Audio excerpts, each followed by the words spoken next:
Hello and welcome to this study of the book of John. My major goal in these videos is to simply let the text tell us what it says.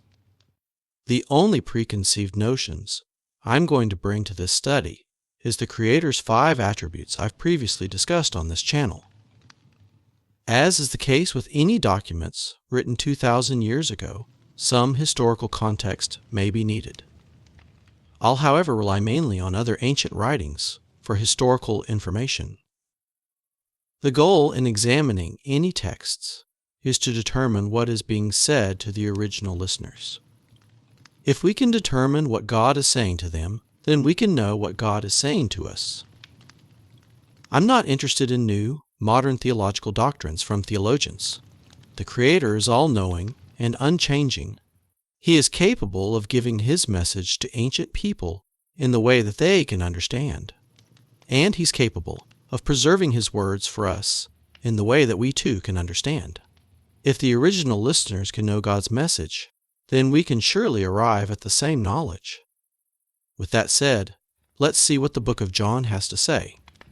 The first verse reads, "In the beginning was the Word, and the Word was with God, and the Word was God."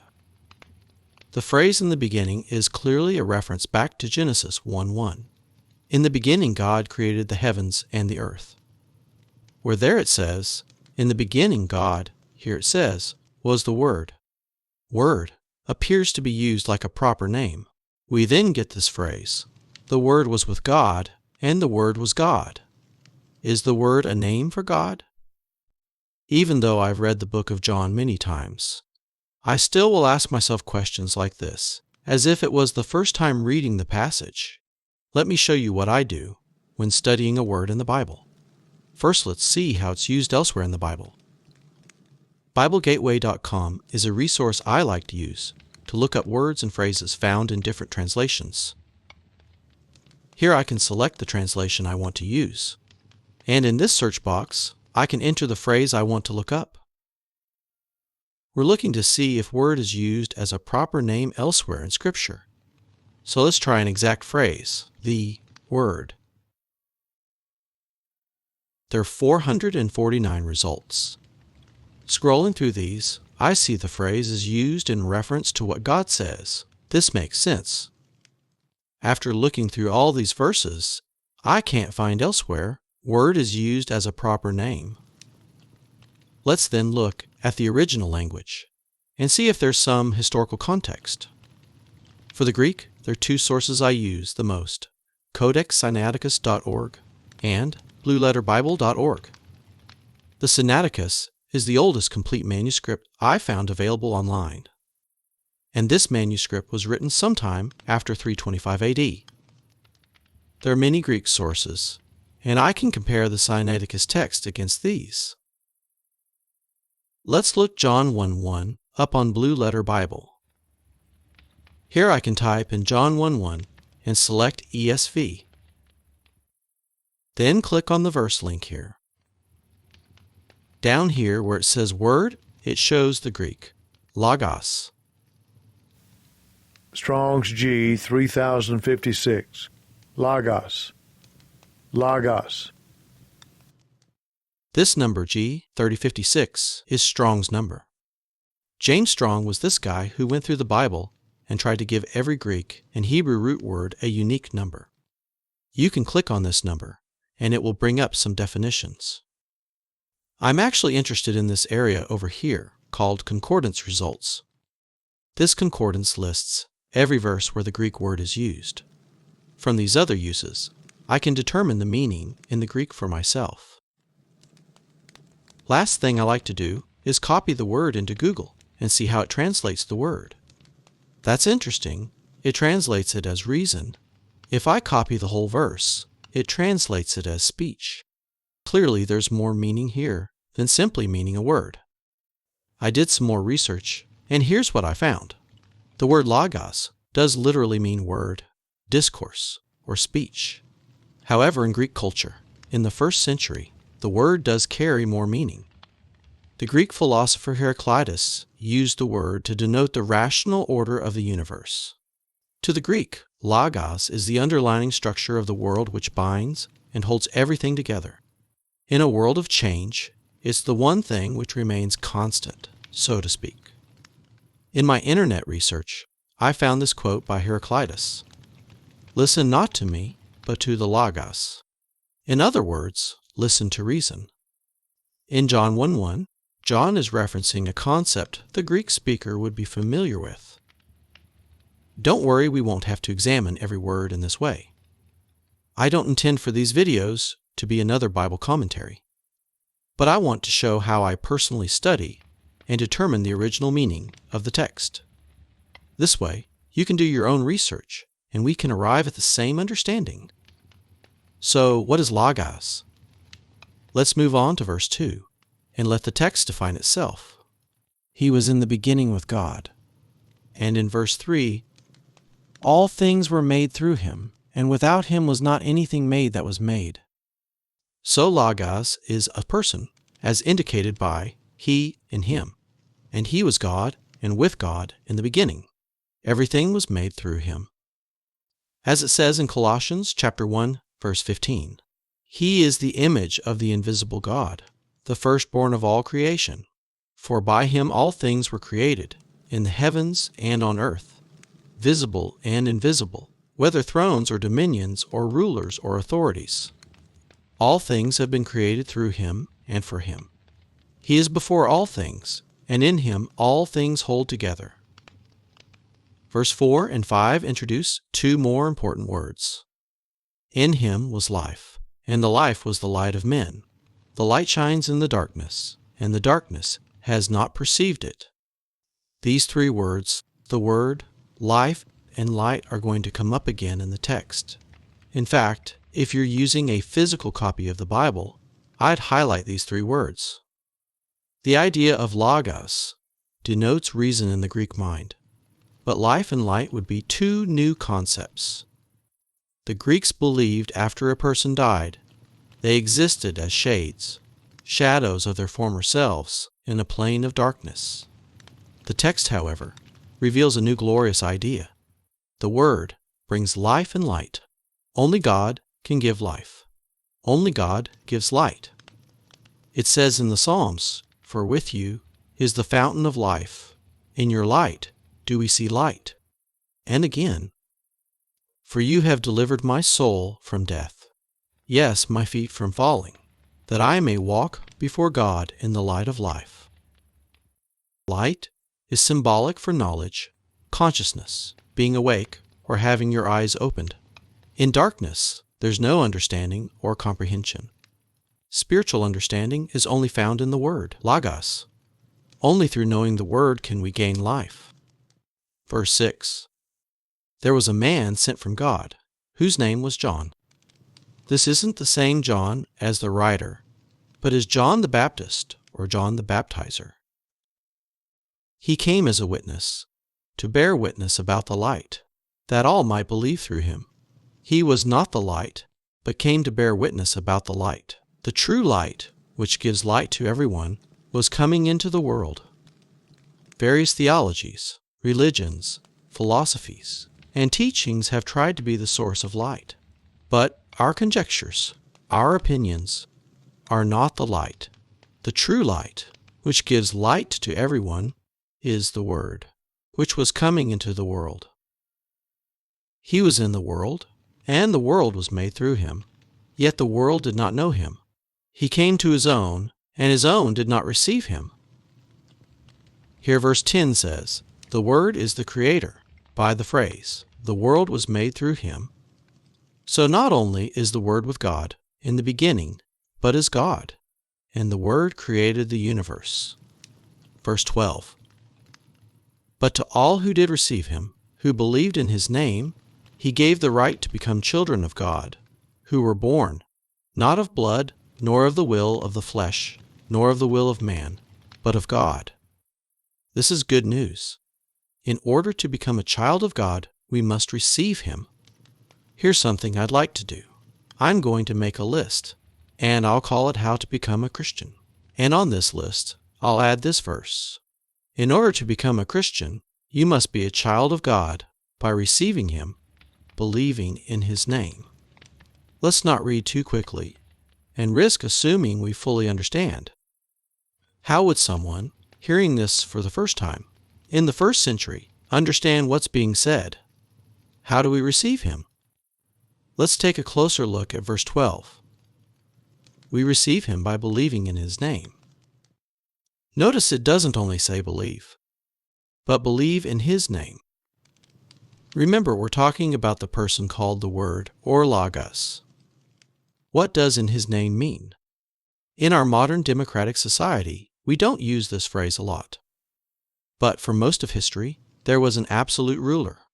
In the past, people would be familiar with such a phrase. In medieval times, someone may say, "In the king's name, I beseech you." In his name means under his authority or rule. Believing in his name means he has authority over what we believe. What we believe must be the truth, else there's no point in believing. It doesn't matter how sincere we are. This is extremely important and can be missed by many people. He says in Matthew 7:21, "Not everyone who says to me, 'Lord, Lord,' will enter the kingdom of heaven, but the one who does the will of my Father who is in heaven. On that day many will say to me, 'Lord, Lord, did we not prophesy in your name, and cast out demons in your name, and do many mighty works in your name?' And then will I declare to them, 'I never knew you. Depart from me, you workers of lawlessness.'" We need to believe, but we must believe in his name. John 1 verse 13 defines what kind of birth this is. Who were born, not of blood, nor of the will of the flesh, nor of the will of man, but of God. This is a spiritual birth instead of a physical birth. The book of John is going to give examples of belief and also show the ways people don't believe. The question then is, how can we believe the truth? The answer to this question is given in the next verse. "And the Word became flesh and dwelt among us, and we have seen his glory, glory as of the only begotten from the Father, full of grace and truth." The Word became a human being. The Word, which was with God in the beginning, and is God who created the world, came to give light.